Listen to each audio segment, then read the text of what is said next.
there was the Dublin-Kilkenny Railway that went from Dublin to Kilkenny, and that's as far as it went. And then they extended it to Waterford.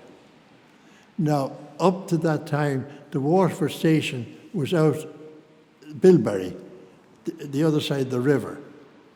And that's where Allied Iron Founders was, that's where the station was.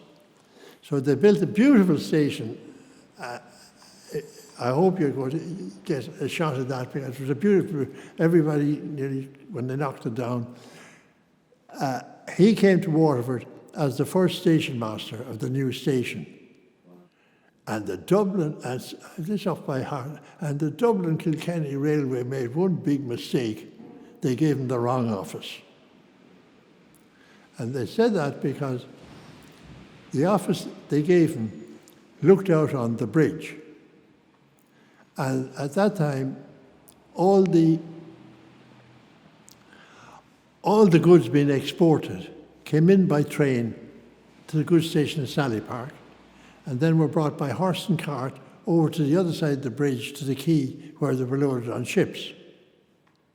And all the imports that came into Waterford came in on the quay and were loaded on the horse and carts and brought over to the railway. And timber tolls, that bridge, it was a toll bridge, so they all had to pay something to cross the bridge. Any cattle crossing the bridge, and on certain days pedestrians had to pay. And he saw all this, and the first thing he did is he bought the toll for the bridge the next time it came up. So the money then went to him. He made his money there. He then, on the north side of the river, he got the railway to extend the railway across the road to go in on where the north side wharfs were. And he eventually had 3 coal boats running from Bristol to Ireland every week with coal, and they unloaded on the north side, and some was loaded immediately into, again, he told nothing about the railway, the coal to be brought to other centres. And then beside that, he had a coal importing place for locals buy their coal and all the rest of it. He then built a sawmills.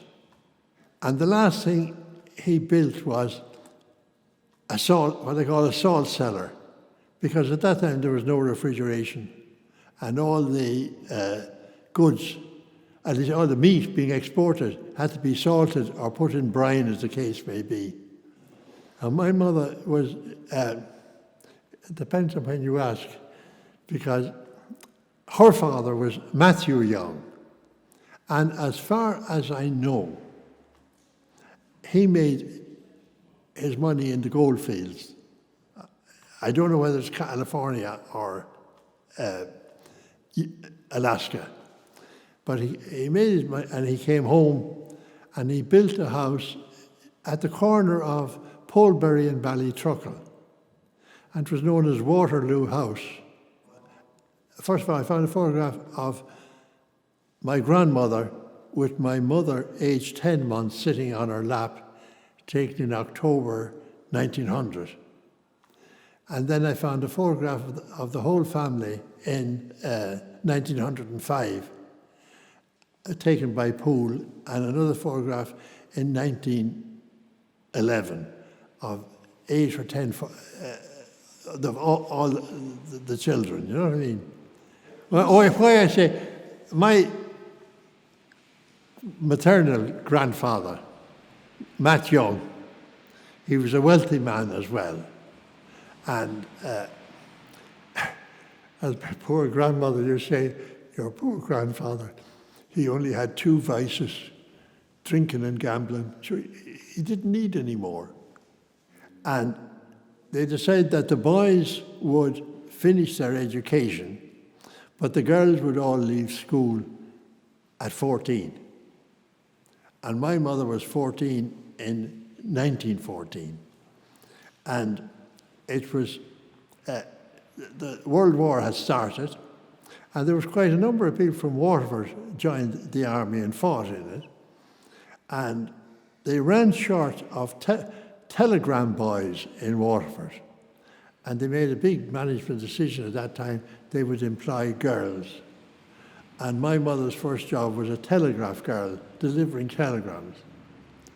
Now, for the most part, the only telegrams you would be delivering were to mothers whose sons had been killed. And the rule was you couldn't leave the telegram in the letterbox. You always had to deliver the telegram to the person to whom it was addressed. And my mother, she used to come home, I believe, crying every night from this. And she got to the stage, at one stage during the second Battle of Ypres, as it's called, where if she turned into a street, the women at that stage could be leaning, there was half doors on most of the houses, generally, you know what I mean? They're chatting to each other. And when they see the telegram girl coming, they'd all lock their doors. They didn't want any of that news.